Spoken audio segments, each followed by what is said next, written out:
Hey guys, and welcome back to my channel. So for today's video, we're going to be speaking about something quite juicy. Something quite taboo. You know, a little bit uncomfortable. So yeah, we're just going to be talking about ADHD plus autism and sex. So I think I've seen it called like AuDHD, which is like ADHD merged with autism. Yeah, so we're just going to talk about ADHD and autism and sex and how it can affect an individual. But before we start, if you could smash me a big thumbs up down below and subscribe to my YouTube channel, I will forever be grateful. So yeah, let's get on to the video.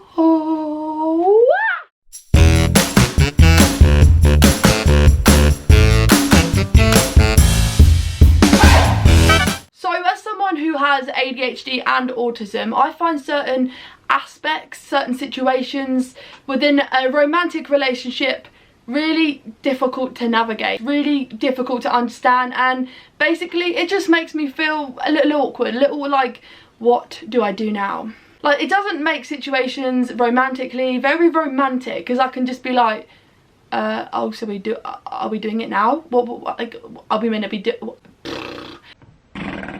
yeah, it can make things a little awkward and a little bit like, yeah, I'm not in the mood now. Yeah, it's a little bit like, as you can see, it's a little bit of an awkward subject for me, but I know that a lot of you guys have asked me, has it affected my sex life, my relationships? And as you guys know, it definitely has. It has affected a lot of aspects of sex life and romantic relationships. I mean, I'm not going to get too personal about my own life because, you know, I'm not putting it all on the internet, but it can and it has got in the way of romantic relationships for me personally, and we're just going to discuss why that is, basically. Yeah. So yeah, certain situations can make me feel a little awkward, a little uncomfortable, because I'm not sure how I should be reacting or what I should be doing, because I'm just so socially awkward. I don't understand like a lot of like communication, like cues, like yeah, well, okay. It could just be really uncomfortable, overwhelming and awkward for me. So yeah, like I said, it has definitely ruined a lot of aspects of a relationship for me personally. Like situations, romantic situations, intimate situations, they don't feel natural, they feel very uncomfortable, awkward, and it's just like, what am I supposed to be doing? Like flirting and like, it just doesn't feel very natural to me. It's almost like I need a script, like, can you tell me what I need to be saying here? Like, I need an interpreter, even in intimate relationships, because it's just like, what yeah, definitely don't come to me for relationship advice, because I don't feel like I am the one to come to, because I'm just no good at it, guys. Yeah. I know not every single person who has ADHD and autism are going to have the same experiences as I do. So you've got to remember, this is a personal kind of encounter. Like, I am telling you my personal experiences. This isn't going to be the same for everybody. So yeah, some people with ADHD will have hypersexuality. Some people with ADHD may have hyposexuality. It can really make relationships seem impossible when you're trying to balance what's going on in your own head. And when you have ADHD and autism, what works for one, like for your ADHD just doesn't work for your autism, and what works for your autism doesn't work for your ADHD, and trying to balance that on top of a relationship, it just seems impossible. It just seems like you're juggling so much, and it's just like, how am I going to make any of this work? Because it's just like, you have to put yourself in situations and that you may not feel comfortable with, and that's a part of life, like, we know that is. But then you've also got another person in this relationship that you also have to think about, and it's just like, how can I do all of that on top of trying to juggle what's going on in my head, trying to make sure that I'm feeling comfortable with the situation, and also juggle the other person, how they're feeling. And you know, it is honestly really confusing. It feels like I am treading on like a piece of Lego everywhere I go. It's so uncomfortable, because I'm just like, what am I supposed to be doing here? So having ADHD and autism has made relationships and like intimate relationships feel impossible for me, and I do steer away from all of it because it's just very uncomfortable. I don't know how to act, and I just feel very awkward, and it's just not a situation I like to find myself in. And you know, it has affected a lot of my relationships, and it has made me just kind of like, no, I just steer away completely, and I'm just like, I can't be romantically involved with anyone because I just don't understand the relationship side of things. Like, it's very confusing to me. It's just like, I just don't know. It's very awkward to speak about because it's not something that society kind of make you feel that you're kind of like okay speaking about. It makes you feel like it should not be spoken about because it's like very taboo. But it is a subject that a lot of neurodivergents really struggle with because it does make you feel like you're not normal, and like you will never have a romantic relationship, that you will never find someone who truly appreciates you, understands you. It generally does like put a lot of pressure on you as an individual to find that right person, and you feel like, I don't know about anyone else, but you almost have a script, like a social script, and it doesn't work in intimate settings and intimate relationships. It doesn't work like that. And I think you can kind of lose a little bit of control when it comes to intimate relationships. And I'm not on about like anything inappropriate or anything like that. I'm just on about sensory overload, like sensory overstimulation, and you know, it's a very tricky topic to speak to anybody about, especially when you feel like you're going to be judged for speaking about it, and it makes you feel like you're not normal, so you basically just don't speak to anybody because you're just like, I can't be dealing with that. So like I just said, flirting and like pick-up lines is really difficult for people who are autistic to sometimes pick up on like verbal cues and understand communication cues and stuff like that, like sarcasm. It's a very difficult thing for me personally, but I also know that it is a very common difficulty and struggle for a lot of people who are autistic and also who are ADHD and autistic. It's a very difficult kind of thing to navigate and to understand because like it can make you feel like, right, okay, am I missing these signals or am I completely reading them wrong? I don't know about you guys, but I have in the past, if a male that I think is quite good looking or is paying me attention and is like flirting, having a joke about, I can misinterpret that and make it kind of, I make myself believe that this person like fancies me, or like, oh, this person wants to be romantically involved with me, and like it has sometimes turned into a little bit of a miscommunication, and this person's like, oh no, I was just being kind, I was just being nice to you to make you feel happy, like, you know. Yeah, it doesn't work like that for me personally. Situations just make me feel very awkward, and now I struggle because I've been in situations where I've misread them and misunderstood them, and I've made myself feel very humiliated by kind of like, oh, this person fancies me. No, they don't. They're just being kind moles. They don't read too much into it. But I've made myself feel very uncomfortable in situations, and now I just kind of like just don't bother because I'm just like, no. So this part goes for people who don't have ADHD and autism together. They may just have ADHD, they may just be autistic.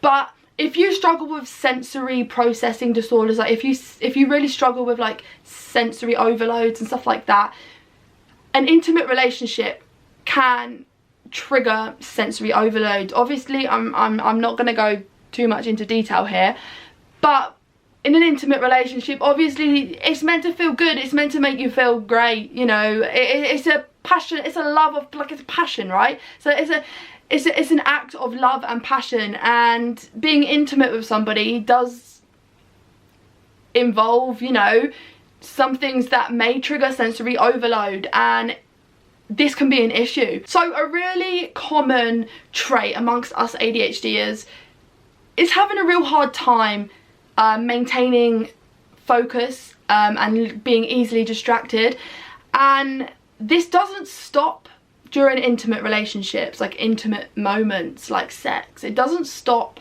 during sex. I'm just gonna get on with it and just say things now. I'm an awkward person, as you can see, so yeah, this situation is not great for me, but hey ho, we're talking about it. So yeah, it doesn't stop during sex. Basically, you can be easily distracted, you can get bored and just like, now I'm not feeling it now.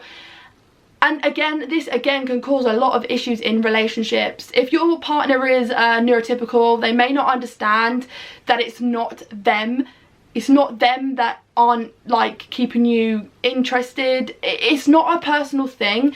And I guess if you aren't neurodivergent, you probably won't understand how, you know, how hard it can be to understand that, because people would feel like, oh, it's me, they're not interested in me, they don't love me anymore, they're not attracted to me. But the thing is, it's not about that. It's not about that we're not attracted to you, that we don't love you. It's nothing like that.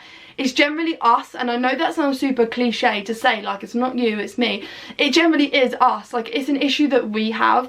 And as much as it annoys you, trust me, it annoys us. Like, don't you think we would just absolutely love to be able to shower our significant others with affection, love, intimacy, sex? Don't you think that would be a great scenario and none of this would be a problem? But it is a problem, and I think it needs to be spoken more about, because it can affect a lot of relationships. I get messages about this all the time, and I try to explain that please don't take it personally. It's not something that this person can like switch on and off. Just because you're having sex, that doesn't mean this person's ADHD is going to go.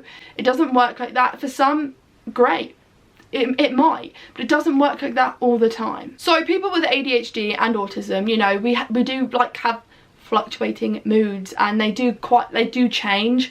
Like I say, certain situations, so if you're like feeling awkward, uneasy, uncomfortable, stuff like that, it can trigger a lot of our traits. It can make us feel frustrated, anxious, very angry, and our moods can change like really like fast, and obviously that can affect intimacy. It can make your partner feel like they aren't good enough, and it can trigger arguments. It can cause arguments because they're like, I'm not good enough for you, you don't love me, you're not attracted to me.